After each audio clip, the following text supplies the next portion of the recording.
Yo, what's up, guys? We're back again. This week we got UFC Vegas 100, which, man, I mean, to me, this is a pretty trash card. I'm not gonna lie. A lot of debutantes, a lot of fighters that are coming off layoffs, a lot of fights where there's question marks on both sides.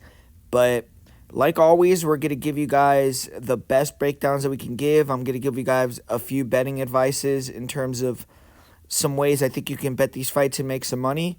And obviously, I'm going to give you guys a prediction on every fight. So check it out. Hit the like button right now. Put a comment down below. Subscribe if you're not subscribed to the channel.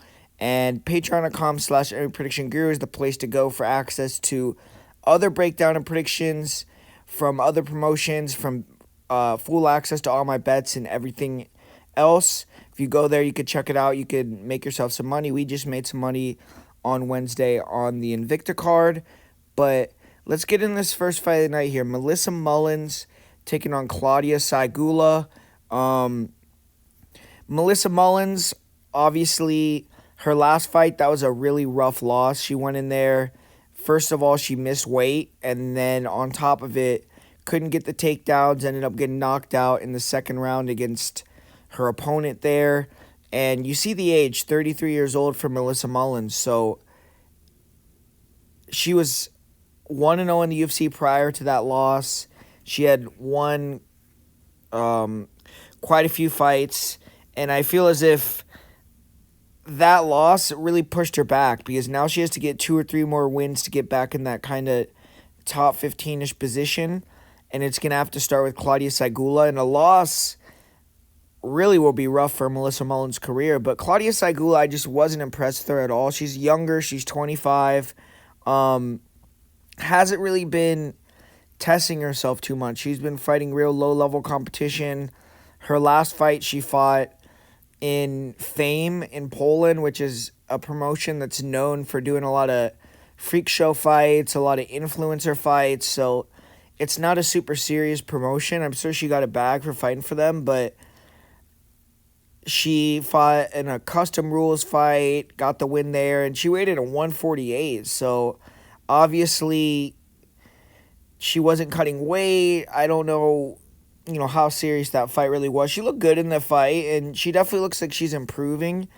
But when you look at this matchup from a stylistic perspective, Melissa Mullins, she's just not a great athlete. She's not super fast, explosive, and her boxing is decent. She's gritty, but she's really hittable due to just her lack of athleticism, and just doesn't have the best defense, and has to rely on getting the takedowns. If she can't get takedowns, she's probably going to get lit up against the majority of opponents and just struggle to match what her opponents land on her.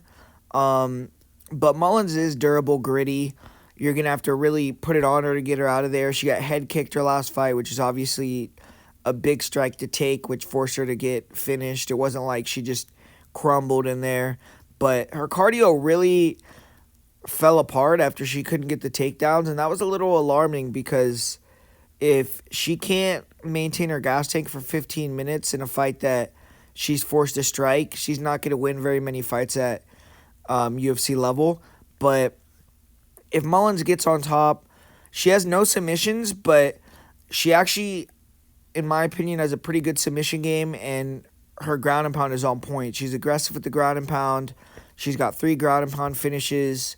And I think she'll have an advantage on the ground. When you look at Claudia Saigula, she's a striker, but she will look to mix it up, and her footwork is horrible to me. I mean, she's always crossing her feet, and I just wasn't impressed with what I saw from her. But she does throw nice counter combinations with speed, and she isn't a big power hitter, but she's throwing a lot of volume, kind of just touching you up, and she probably will throw a little more than Mullins. But I think that Mullins, after she realizes that a lot of the strikes that Saigula are throwing are just kind of touching shots, she's not throwing with a lot of power, that unless Mullins is really gun-shy or her chin is compromised from her last loss, I think that she's going to be able to probably realize she could eat the power, force some exchanges, and then get it to the ground at some point. Saigula will mix it up, and her she's actually athletic, and that makes it a little bit difficult for fighters to take her down. But I think that Mullins, if she does get the fight to the ground, will be able to dominate pretty easily. I think she could actually even get a finish. So I'm going to predict Melissa Mullins gets the first submission win of her career. It could be a ground and pound win as well, but I just think Mullins will eventually finish this fight on the mat here. But, for Mullins going forward, I'm just not super impressed with her. I don't know if she has a big future in the UFC, but I think she'll be able to win that fight there. Tresha Gore versus Antonio Tricoli in this next one. Man, another fight I'm really not too intrigued by. Tresha Gore, he's coming back after a super long layoff, and you see his record. He's only 4-2, so the guy just hasn't been fighting very much.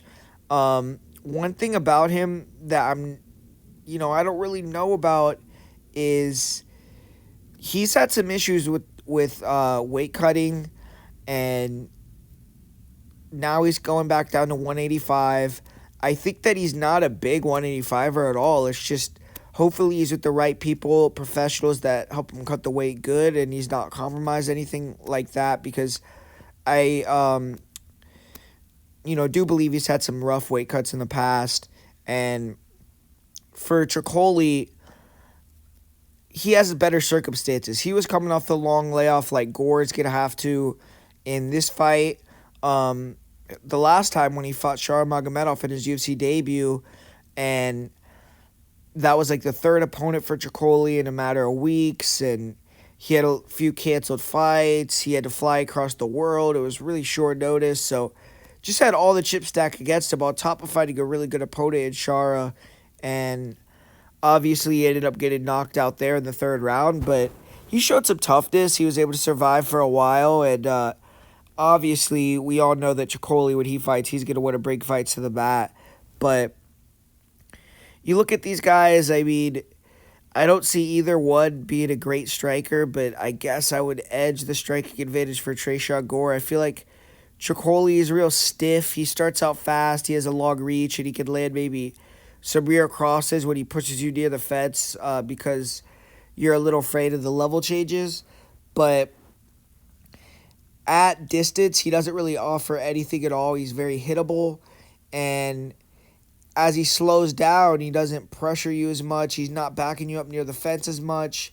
He becomes a little bit more of a sitting duck in the center of the cage because the takedown threat is not as there for him, and he just doesn't get out of the way of shots very well. He doesn't throw back too much, and I feel like Gore will be the better overall striker. It's just with Tresha Gore, he's low volume, he's winging a lot of punches, and he doesn't have the best chin. So I think that Tresha Gore isn't necessarily the greatest standout fighter either, but Tresha Gore does have decent takedown defense. We saw him get that kind of weird guillotine that he hit in his last victory. And Tricoli, he has decent grappling, but I feel like his wrestling is not the best. I think he's going to struggle to get the takedown, and it's going to gas him out. If he can't get on top early, Gore's going to have to show that his grappling is up to par, which I think it will be. I mean, the guy has good training partners to grapple with. I think he actually has a purple belt, if I'm not mistaken, in jiu-jitsu. And I just think that Tresha Gore will probably be able to navigate it. But Tricoli, obviously, if he can get on top, that's his world. That's where he's going to have a decent chance to win. And, I mean, personally, I'm going to lead with Tresha Gore via decision. I think it will go longer. Tricoli's last fight showed a good chin. I think he got finished primarily because he gassed out. And I don't see Tresha Gore pushing that high of a pace. And Tricoli's going to have a longer time to prepare. So hopefully he doesn't gas as hard as he did. And if he does it, I think he's probably going to be the guy that ends up or is going to be able to at least last 15 minutes. So give me Tresha Gore via decision. And moving it along here, we got Damon Blackshear versus Cody Stamann in the next one. I think this is an interesting fight. Damon Blackshear, He's going to have the big height and reach advantage on the feet, which I think is going to be fairly pivotal for him. And the stand-up is going to be competitive, though, because Blackshear, I think he has decent striking, but Cody's striking is underrated. The guy has good boxing. He feints his way in. He'll throw some decent combos, good footwork. I feel like his striking is actually improved to be pretty good at this point in his career. It's just with his reach issues, he kind of gets stuck at the edge of range sometimes and not really land as effectively versus guys that are good distance control and movers. And I feel like Blackshear is going to be able to at least keep the distance enough where he's not getting lit up here. And with Cody Stamann, he came into the UFC a grinder, and he does have good wrestling. He can push you against a cage. He can take you down and mat return you a little bit. But he kind of has an outdated wrestling grappling style for at least the UFC. I know other promotions kind of score differently, but he doesn't have great ground and pound. He doesn't have a submission threat. He doesn't really hold guys down the best. So his grappling doesn't get scored the most. You know, maybe in the past he would have been able to be more effective in the judges' eyes by just getting takedowns and control time, but nowadays that isn't scored as much. So I think that's why he's trying to rely a little bit more on his hands. But Blackshear, he has maybe not the same wrestling level, even though I think he could potentially get some takedowns, but he has a lot better grappling, and he has the submission threat. I think, you know, he's maybe a little hungrier as well at this point in his career. He did get knocked out really bad his last fight, but he's the younger guy. He's kind of fresh in the UFC still. I think he still thinks that he can make some noise, whereas Cody Stamann been in the UFC for probably almost a decade at this point. He's 34 years old, and I just believe that he's had a lot of injuries. He hasn't really been fighting too much recently, hasn't gotten a win in a while, and it's hard to trust him at this point. So I think Blackshear will bounce back and get the win, but the line is a little wide. I mean, Stamann on the feet can be competitive, and if he can keep it close, you know, maybe you don't want to have that big of a line on Blackshear, but I think Blackshear is going to get the job done there. And Matt Semelsberger taking on Charlie Radke in this next one. Two guys that are fun to watch. They always bring it. They've had good performances in the UFC. I guess Radke has had a stinker when he fought Blood Diamond, but his last couple have been really fun to watch. And Semelsberger, he's been losing recently, but he's had some great wins. He's had two of the fastest knockouts in the history of the welterweight division. And even his losses, some of them have been close, and they've been fairly fun fights to watch. But honestly, I kind of like this fight for Radke. I do believe that Semelsberger, if he shows up ready to go, he could pose some issues, but I just think Radke has a good style to deal with Semelsberger. Matt Semelsberger, he's a guy that he wants to back you up or wants you to stand right in front of him where he could fade his way into the 1-2s, and his 1-2s are nasty, man. I mean, the guy throws nice straight punches down the middle. He has good speed, big heat. He can knock you out unconscious, but if you don't stand in front of him, he's stiff closing the distance. You can hit, not get hit, be in and out on him, and you can land on him because he's always kind of loading up on his shots. He's never really just trying to touch you with volume, and pretty one-dimensional where he's really only looking for the 1-2s, not a lot of lower body attacks. Radke, he has a really nice lead hook, and I think that Radke is going to be able to have a good game plan here. He's going to be moving. He's going to be looking to touch Semelsberger as he loads up and then get out of the way, not stand in front of him. And Radke just can't be backed up towards the fence and just be in range for Semelsberger to explode in on him. And I think he'll be able to have success standing with that style and maybe even get the knockout. I think both guys have power and have the ability to hurt each other. Radke, his last fight, He fought the main event of this fight, Carlos Prates, and Prates was able to land a nasty knee to the body that ended Radke, but he's way higher level as a stand-up fighter than Semelsberger. I do think Semelsberger, I will say, he had really bad takedown defense. I feel like his grappling was piss poor when he first got to the UFC, but his takedown defense has actually gotten a lot better. You see him in recent fights getting his own takedowns and then even threatening with the guillotine. Like he was able to, his last fight, I believe, or at least one of his more recent fights where he's fighting a good grappler. It was versus Preston Parsons. Yeah, he was able to, in the third round, get him out with the guillotine, even though he eventually got reversed again. Just shows that he's working a little bit on the grappling, but ultimately, I do think that Semelsberger, if you could actually cement him on his back, he'll stay there.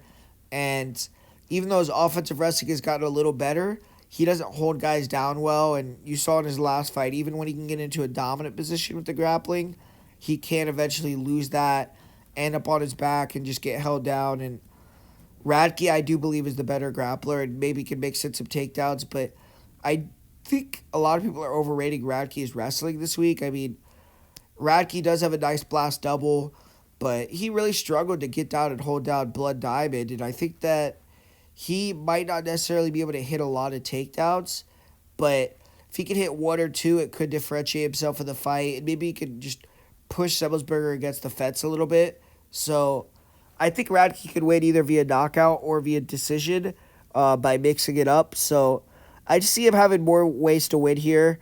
Semelsberger, I think, is kind of knockout or bust, and, I don't know if he's going to be able to get that. So give me Radke to win that fight in that one. And continuing along, we got a short notice matchup. Alessio Zeleski dos Santos versus Zach Scoggin. Zeleski was originally going to fight Nick Dalby, which was going to be an awesome veteran fight, but, Dalby had to pull out, and Zeleski, I get some people saying, what's the point of this fight? Like, Zach Scoggin, the guy, to me, doesn't look like he stands much of a chance here, but Zeleski, the guy wants to get paid, he wants to make some money, and he had a hard, long training camp, and now he's going to be able to bake it, hopefully, and do well versus this guy that just, to me, isn't really on his level, especially when you're looking at a loss and a draw, it's kind of a needed win here. And you look at Zeleski, the guy's done well when they've thrown him these short notice opponents. Like, I remember he fought Luigi Vendramini, short notice. Vendramini was coming in on his debut. He knocked him out. Same thing with Benoit Saint-Denis. Came in short notice. And he should have got the TKO finish on Saint-Denis as well, but the ref was, an idiot. So I think that a finish for Zeleski is very likely here. Zach Scoggin, just hasn't fought the best competition. He's like a all-rounder, but he's not good at anything. On the feet, it seems like he is super hittable. He will try to kind of like play a slip and rip high volume combos game, but he doesn't have power and he doesn't have good defense, and he tries to counteract that with just being high volume, but when you're fighting a guy like Zeleski, that's not going to work, and I think Zaleski's going to find the chin, hurt him, drop him. Scroggins' takedown defense sucks, too. He can get taken out easily, exposes his back. He throws up ill-advised guillotines, and Zeleski, I think, can get the KO, TKO on this one. I think he can get the submission, so I would say Zeleski gets a rear naked choke in this fight and goes home happy with the win. So, yeah, man, Zeleski probably deserves a lot better opponent than that, but another easy short notice win, more than likely for Zeleski, in my opinion. I think that that's kind of a parlay piece there. But moving on, we got Cortavius Robius taking on Gaston Bolanos. This fight, I think you could target. The fight doesn't go the distance, the unders. Romius, his nickname is very apropos. Are you not entertained? The guy goes out there, throws caution to the wind with his striking, and his grappling is really slick. I think he needs to wrestle here. If he shoots in and wrestles Bolanos, he'll be able to take him down pretty easily and probably find the submission. But the thing is with Romeus is the guy gets real wild. He opens up on the feet, and he's going to leave opportunities for Gaston Bolanos, who we know is a little older, who hasn't really popped off in MMA. Whenever he's had one of these harder, tougher fights, he's not really done the best. Even in his one win in the UFC, he fought a guy in Aaron Phillips, who I think is like 0-5 in UFC competition or something like that. And it was a very competitive fight where Aaron Phillips, who's more known to be a kicker, a striker, took down Bolanos, got dominant positions on him. So Bolanos clearly doesn't have the best grappling, but his striking is on point. The guy has some of the best spinning attacks that you'll see, some nasty spinning knockouts, and he's more of a one-shot and done guy. He doesn't throw a lot of combinations, a lot of kicks too, but if he could land clean on Romeus at one point, he does have the chance to knock him out. And I do think Bolanos is, going to be motivated here after losing a fight on the feet in his last one, which is probably embarrassing for him being such a great striker. He got finished by Marcus McGee, which I believe is the first time that he's ever really been knocked out in his fights. So for Bolanos, we'll see how he bounces back from that. But I feel like Romeus, if he fights smart, he'll get the fight to the ground and get the submission win. And that's what I'm going to say happens. I'm going to predict Romeus via submission. But this is one of these fights, I would just bet the under, bet the fight doesn't go to decision and kind of be done with it. Because Romeus, UFC debut, he's a guy that has shown some bad tendencies in the past to be a little wild. He got knocked out quick on the Contender Series, so better safe than sorry. Probably go with the unders. Fight doesn't go to decision, but I think more than likely the big favorite in Romeus there does do his thing, get the submission. But Karolina Kowalkiewicz versus Denise Gomes in this next fight. The line's way too wide. I mean, I get it. Karolina, she had that 4-fight win streak snapped her last fight. She's 35. She's been in there for years in the UFC and taken damage, and we kind of all know where her level is at this point in her career. But, with Denise Gomes, she's good, but she's really young. She's 24 years old. She's starting to accumulate some higher level competition. She got that nice win in her last fight over Eduarda Mora, which was an upset. But she's fighting one of the most experienced fighters in the division, and I feel like if she can't get Karolina out of there in the first round, it could become a lot more competitive than the line indicates. I do see Gomes having a decent chance to get in the first round, either catching KK with a big punch as KK comes in and rocking her, and then finishing her with a ground and pound or submitting her, because KK has been finished in the third round 3 times. And I feel like if Gomes can get her down early, she could maybe get that submission. I think that's a good sneaky play. We saw Gomes almost submit Angela Hill early in their fight. And I do just think that Gomes could maybe go out there, get the quick submission, and cover a price tag.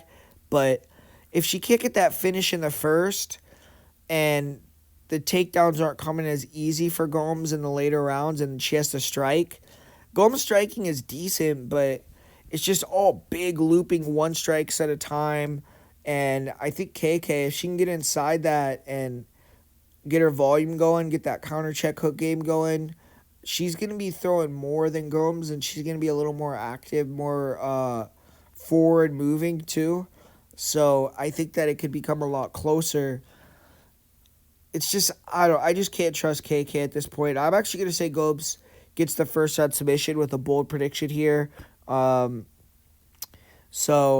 the prediction for me is going to be Gomes round 1, but I think if it gets past round 1, that's a fight that could be a parlay buster maybe. So just be a little bit weary about going all in on Denise Gomes, in my opinion. But first fight on the main card, make sure to hit the like button real quick, guys, if you're just watching. Let's try to get 100 likes for UFC Vegas 100. That would be great. So really appreciate it. But right before we get this main card started, hit the like button. But Mansur Abdul Malik taking on Dusko Todorovic. Mansour Abdul Malik, not a lot of experience. He had a lot of quick finishes before coming to the Contender Series earlier this year. And on the Contender Series, he showed a little bit more. He was able to go deeper into the second round in a pretty back and forth dogfight and got the finish over a tired opponent. So he was able to outlast someone there, and he doesn't have a lot of experience. So it was good to see that he was able to do that. And for Dusko, he has been in the UFC for a while now, but he has not been successful in the UFC. More losses than wins, especially recently. And his last fight, he blew his knee out against Christian Leroy Duncan. I think he had a fight scheduled since then that he pulled out of. So I don't know if he had a subsequent injury after that or that knee injury was just giving him more issues. But he hasn't fought since February of 2023. And he's coming back with a rough matchup here with Mansour Abdul Malik. I mean, a guy that's a very big power hitter with a long reach. I feel like Malik, his striking is not the greatest. The guy is super heavy on his lead foot, so he can explode in with the takedowns or throw big punches. So a guy with good leg kicks is going to be able to exploit that. I'm not saying Dusko necessarily, but that's an issue for him.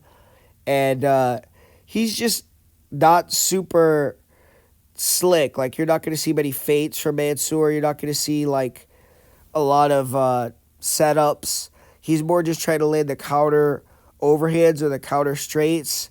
And then he does have a good kicking game. I think he has, like, a wushu background, or I don't know. He has some traditional martial arts background that I can't remember right now. And you can tell that his kicks are nice. They're fast. He can throw them high.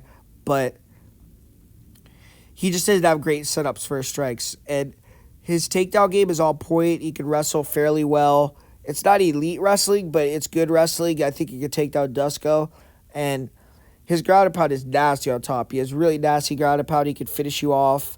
For Todorovic, I mean, he's just going to have to throw caution to the wind, in my opinion, like he did against Jordan Wright. And just go out there on the feet, throwing bombs, and see if he can touch the chin of Abdul Malik and just get him out of there in a fight where it's a high-paced dogfight, because Dusko, he likes to get a lot of his offense off in the clinch, and I feel like he's going to be severely out-physicaled in this one, in that realm. And I don't think he's going to get the takedowns. When he does go for takedowns and fail, he tends to gas. And even though Malik, I don't think has the greatest gas take either. He was kind of slowing down his last fight. It's probably a little better than Dusko's. And he just has that power. I mean, Dusko on the feet, super hittable. Head is right in the air. He has his hands low. He'll throw kicks with no setup. And I just think Mansour's probably going to find that chin. Dusko's best aspect is his top game on the ground. So if he can get on top of Mansour, maybe he can make something happen. But I just think that's pretty unlikely. And Mansour Abdul Malik is going to get the job done here. I think he's going to win via knockout. So, and that's what the UFC wants to happen. So, but, excuse me, but Luana Pinero taking on Jillian Robertson in this next one. Never been a big fan of Pinero. I mean, I've been fading her in these recent fights, and it's been pretty profitable. Lost with Michelle Waterson, but her last two I was able to get the victories betting against her. And this fight, it's going to be no different for me. I feel like Jillian Robertson has kind of found her home at strawweight. I was really impressed with her last fight with Michelle Gomes, because Michelle, for everything you want to say about her, she had spent a lot of time working on her strength, her grappling. You could tell she had put on some size for the weight, and none of that mattered. I mean, even though she was able to out-wrestle Luana Pinero, Michelle Waterson, Jillian Robertson easily out-wrestled and out-grappled Michelle. So it just shows there's levels with these two girls, especially once Luana starts to get tired. And early on, Pinero is, hell on wheels. I mean, she might get a big judo throw. She might land some big blitz attacks with her punches. But I think Jillian, she's someone that early in her career, you could have accused her of being kind of a cheater, or not a cheater, a quitter, someone that gives up a little bit when adversity hits. But I think Jordan, the GOAT shed, and some people have issues with that gym, some people don't, where they're real brash, they're talking a lot of shit, and I don't think they necessarily have like the greatest track record in terms of like technical fighters yet, but they're all come with that swagger, and I think that's what Jillian needed. Like, if she has to battle through adversity in this one, I think that hardening at her new gym is going to be able to help her do that. And once Luana gets tired and Jillian gets on top of her, Jillian is someone that does not give you any outs, man. She's going to give Luana that chance to quit, and I think she's going to force Luana out of there. And for Jillian used to being a quitter, I think Luana still is a quitter. And when Luana gets tired and Jillian gets on top of her, she's either going to ground and pound her out of there or submit her, I think, in the second or third rounds. Jillian, we all know she is one of the better ground games for females in the sport. Luana, good judo, but she's shown that when she's on her back, she's not good. She got submitted by Angela Hill, who I believe that was her only UFC submission of her career. And I just think Robertson, if she gets on top, she'll be able to get Pinero tired. And when Pinero gets tired, she usually gets finished. So Robertson, second, third round finish, I think is a good bet here and good play. Yep. And moving along, we got Gerald Meerschaert versus Reinier de Ritter. Total pass for me here. I hate these fights where you got a guy with hype coming in, facing someone with like 20 UFC fights. It's tough because you got Reinier de Ritter. He's obviously good. He has 17 wins. He's not like he just started fighting in MMA, but he has less fights total, I believe, than Meerschaert has fights in the UFC. It's like Gerald Meerschaert has been fighting the best of the best. Reinier de Ritter, how good is the guy actually? I mean, I've seen fights where he fought that I thought he lost, where he won the decision. I watched him fight a couple times where he kind of gave up a little bit. So I just don't know exactly what level de Ritter is. But, obviously it's when you look at the matchup, de Ritter is a really high-level grappler. So it's a fight of two high-level grapplers with average striking. I think de Ritter, he has faster feet, faster hands. He'll try to move around and then explode in with the blitz attack. He likes his knees. But I think GM3 is the better striker overall. He's going to bring the pressure. He's going to be attacking with the body kicks. I've seen de Ritter hurt to the body in previous fights. And I think that GM3 is going to throw a little bit more volume and be a little bit more durable and active on the feet. De Ritter likes to run around a lot and then blitz in or time a takedown. And the issue, though, that I'm a little worried about is GM3 is just going to let this guy take him down more than likely like he does everyone else. And de Ritter's a beast on top, man. The guy's super dangerous. He has a high-level submission game, great submission defense. He has good ground and pound. But if he slows down at all and lets GM3 get on top of him or start to change the tune of the fight, de Ritter, man, he's lost fights where just out of exhaustion, he doesn't want to stand up in the third round of one of his recent fights and gets TKO due to that. And I just think that you got to go with GM3 here. I get that de Ritter is a great grappler. The guy could maybe get on top of GM3 and just grind him out, but he's someone that looks for finishes on the ground. He's not a control-based fighter, and if he's going for a lot of finishes versus GM3, he can't get them. I've seen him get tired in the past, and GM3 just has so many UFC fights, man. The guy has that experience, and de Ritter, I don't know. I think he could be good, but 34, UFC debut. I would go with GM3 in this one. I'll say he wins in the third round via KO TKO.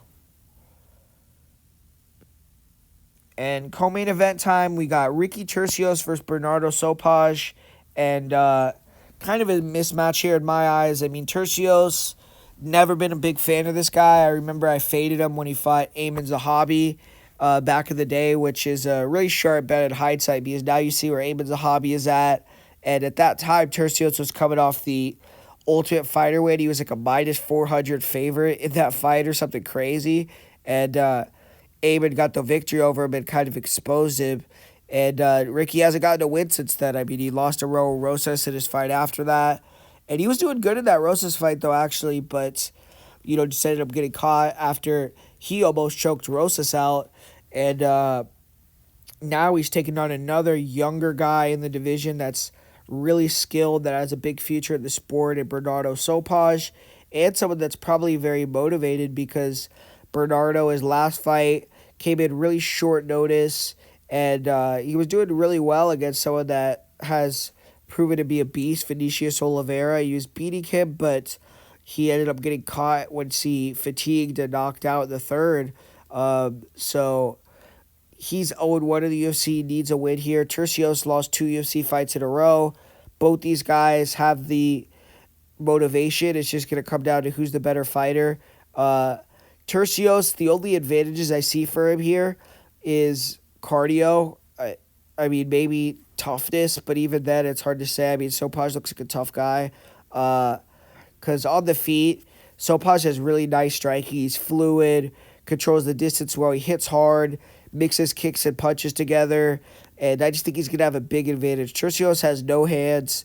The guy throws a lot of random kicks out there, but I just don't think he sets his strikes up well. He doesn't have power, and he's just a very hittable guy. He's someone that's durable. You're going to have to knock him out to beat him, too, because he's tough, but we've seen him get knocked out cold by Mana Martinez, and maybe Bernardo Sopaj can find that chin. And the other thing is Sopaj has great wrestling as well. He can wrestle well. His grappling is on point. Tercios, his wrestling isn't that great. I don't think he's going to be able to take Sopaj down. If Sopaj does take down Ricky and he gets a little tired, that's where Ricky can be solid because he'll be aggressive off his back. He'll create scrambles, and if he can get on top, get into an advantageous position, maybe he'll be able to exploit Sopaj at that point. Sopaj, his cardio is something to be a little worried about. I mean, you look at it, he's 1-2 in decisions, and he got knocked out in the third round of his last fight. Even though that was a short notice matchup, obviously being 1-2 in decisions kind of shows he slows down a little bit. And Tercios is a cardio guy, so that gives Tercios an outside chance, but 24 years old, motivation coming into this fight. You know he's going to be in great shape. I don't think that Tercios is going to be able to push any kind of pace on the feet. And Sopaj should be able to control the, kind of the style and speed of the fight. And I think he'll be able to get the win because of that. So Bernardo Sopaj wins via decision in this fight or via knockout. But I got Sopaj all day in this matchup. And finally, we got the main event. We got Magny taking on Carlos Prates. And yeah, man, not a lot to say about this one. The line is a little bit crazy. We got Prates at minus 700, Neo at plus 500. And I do think that line is really wide, but then I asked myself, how is Magny going to win this fight? And that's where I have issues because I really don't see a clear path to victory for Neo. I mean, I think on the feet, we all know Prates is going to have a huge advantage there. The guy became the first fighter to knock out the Leech's last fight, which is not an easy thing to do. I mean, Prates had to get several knockdowns, and he's just a guy that does a great job with his pressure. He cuts the cage off. He gets you in these spots where you're forced to exchange with him, and then he finds his punches really well, blends in the kicks. I think the calf kicks are going to be a thing here. The reach could be a factor in this fight because we did see Trevin Giles give Carlos Prates some issues with the reach, but the thing with Magny is the guy doesn't know how to use his reach that effectively at range. He's good at using his reach in the clinch when he gets on top of you, but he's never been someone that keeps the distance with the jab and is staying at range on you and beating you that way. And so Neo's going to have to close the distance and clinch up and try to get Prates down and take him down. And I think that Prates, his takedown defense is going to be on point. I think that his composure is going to help him a lot in terms of the cardio. And if Neo can try to push the pace, I think Prates is going to be ready for that. And Prates' grappling, I think, is going to show some underratedness. I think he could maybe even get the submission, maybe get on top himself. But ultimately, I just think he's a little bit better everywhere. Neo is on his way out. He's 37. He's taking a lot of damage. Most fights, most wins in welterweight history.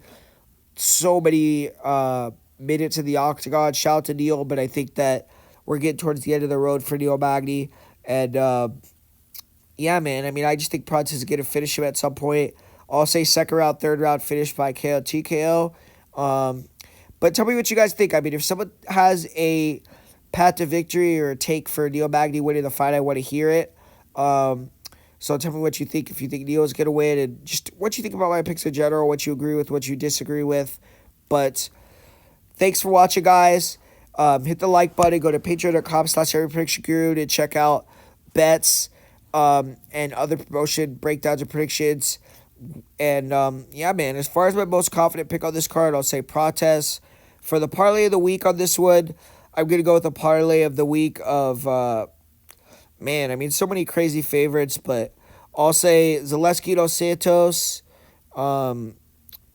Prates, Jillian Robertson, and Bernardo Sopaj. So 4-leg parlay, I think I'll hit for you guys there. GM3 at plus 250. I don't think you could ever go wrong betting him at a price like that. A couple other plays and that I gave you out throughout the video. So thanks for watching, guys. And I'll be back soon breaking down another fight card. Peace out, guys.